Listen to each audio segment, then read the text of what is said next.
चप्पल घुसिया घुसिया के बैठे हैं, हाथ उठाइए जरा देखें। घुसिया है ना, हम भी वहां खोल के आए ना, हम बाहर से थोड़ी टपक के आए, आप ही के बीच के आदमी है, आप ही की तरह है। इतना महादेव से मोहब्बत हुआ है कभी जितना ही चपलवा से है जो पैर के नीचे घुसिया हुए हम लोग। इतनी मोहब्बत महादेव से किसी को है? हमको तो नया भैया, आपको भी देख रहे हैं, आपको भी नया। क्यों ऐसा?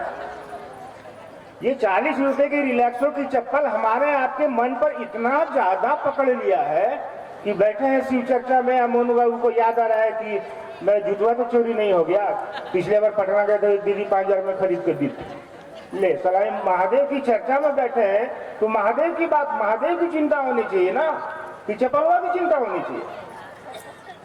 भर्तृहरि कहते हैं श्लोक में, भोगा न भुगता वैमेव भुगता, यानी भोग को हमारा भोगते नहीं है, वही चीज वो हमको आपको भोगने लगता है। चप्पल में हमको आपको आप भोग रहा है जिसका कोई मोल नहीं है। यहाँ से रोड पे निकलिएगा, हो सकता है हवाई चप्पल फीता टूट जाएगा, यहीं बजरवा में दूसरा खरीदना पड़ेगा, वो चप्पलवा को वहीं फेंकना पड़ेगा।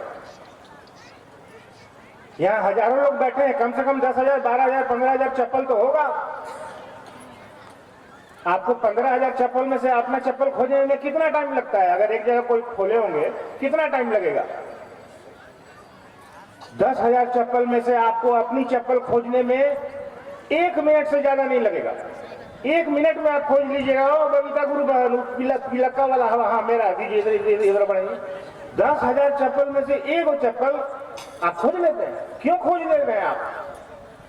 क्योंकि चप्पलवा से मोहब्बत है आपको।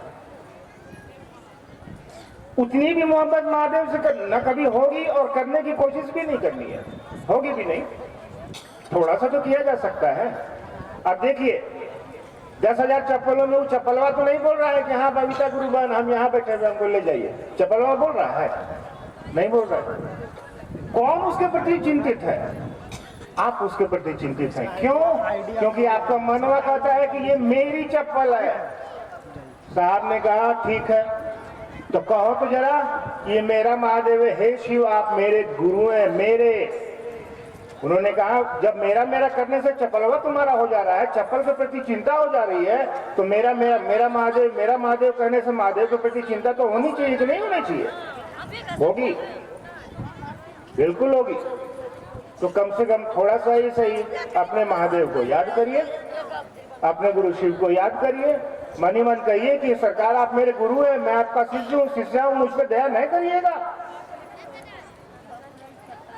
तो अपने शिव को याद करिएगा तो धीरे धीरे वो शिव आपके हो जाएंगे। उन्होंने कहा नमः शिवाय से प्रणाम कर लीजिए, चलते फिरते उठते बैठते जब आपको मन करे तब प्रणाम करिए।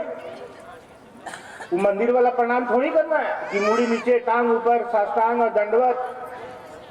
पंडित जी कहते हैं हाँ जजमान हो गया, माथा फूट जाएगा, ज्यादा मत कोशिश कीजिए, उलट जाइएगा। तो प्रणाम तो मन करेगा, मुद्राएं तो प्रणाम करेंगे नहीं, शरीर तो प्रणाम करता नहीं है। मन जिसके सामने झुक जाता है प्रणाम हो जाता है। तो मन को शिव की तरफ ले चलने की कोशिश करिए। साहब ने क्या कहा है? आओ चले शिव की ओर। कौन जाएगा शिव की ओर? कदम जाएंगे, पैर जाएंगे शिव की ओर? नहीं जाएंगे। हमारे यहाँ पे घर में बच्चा पैदा होता है, बड़ा होता है, उसको चलना सिखाना पड़ता है। वो चल के शिव की तरफ नहीं जाएगा, उसका मनवा शिव की तरफ चलेगा।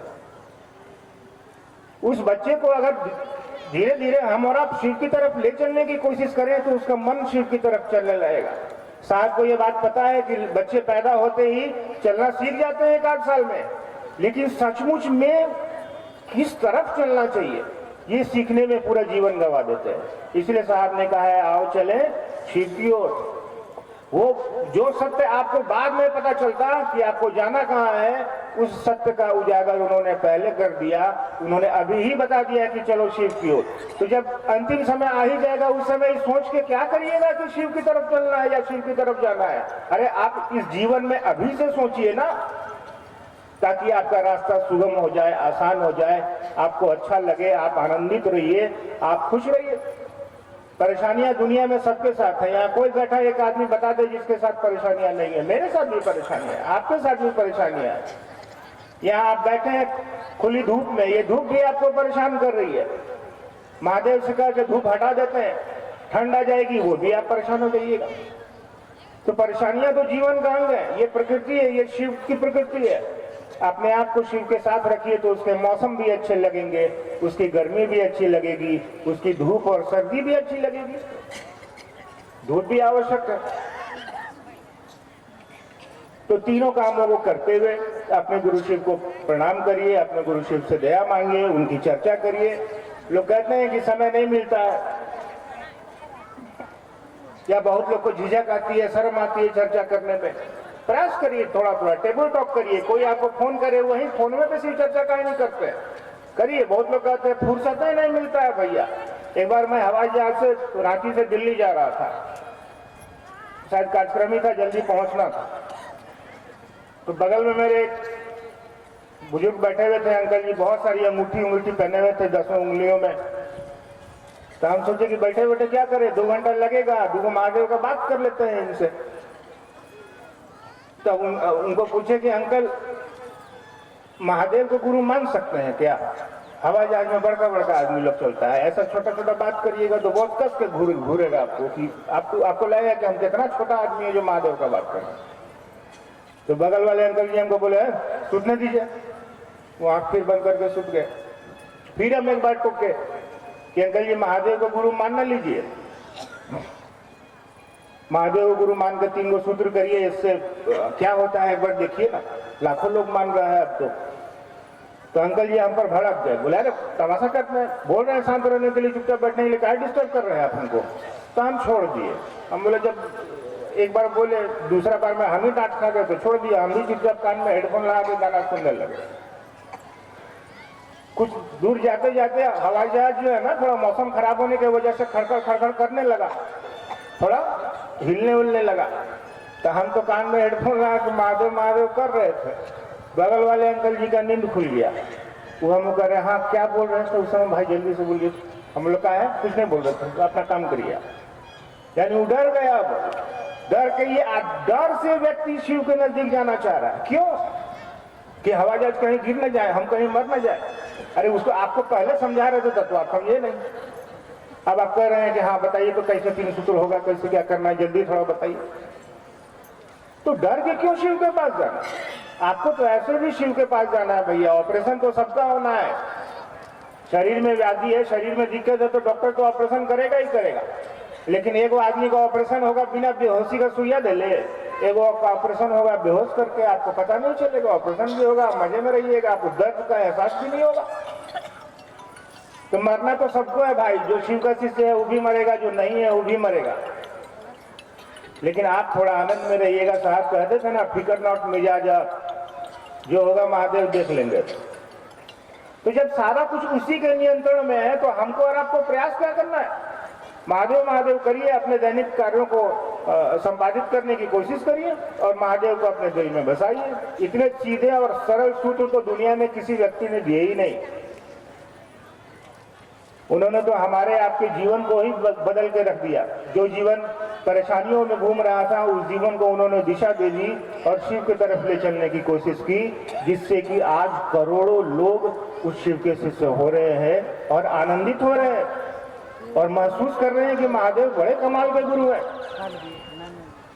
तो चलिए, मैं तो अब दीदी को भी आप सुनिए, और धूप भी है तो हम लोग प्रयास करेंगे कि थोड़ा पहले आप लोगों को छोड़ दें। आधा घंटा 40 मिनट में आप लोगों को छुट्टी देंगे। फिलहाल बैठिए और आप सबों को मेरा प्रणाम है। आप पुनः इसको स्वीकार करिए। मैं कभी और फुर्सत से आऊँगा तो इत्मीनान से बैठूंगा, आपसे बात करूंगा। तब तक के लिए आप सबों को मेरा प्रणाम।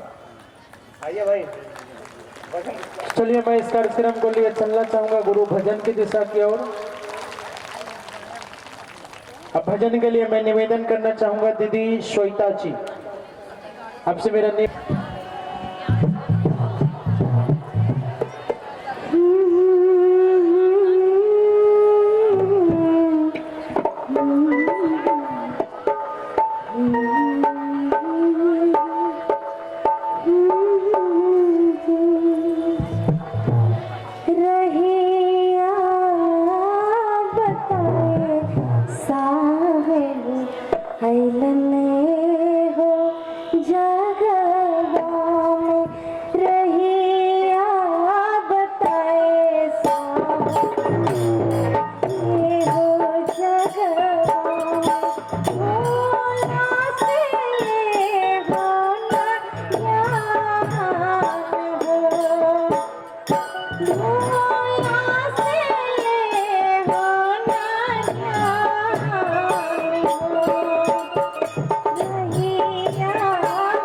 बताए साहब मिलन रे हो जगवा में नहीं ना बताए साहब मिलन रे हो जगवा में भोला से ले हो ना जान हो भोला से ले हो ना जान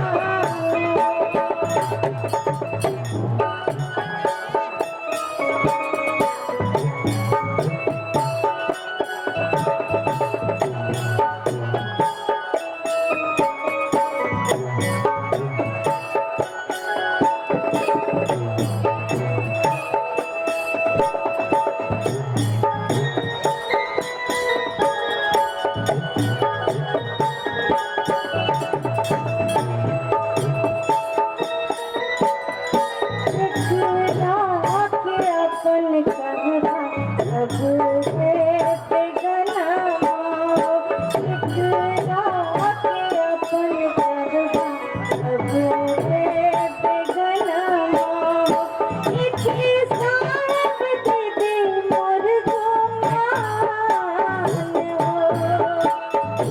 इके साहब दे मोर गुमान सब छोड़ देत भैया साहिब जी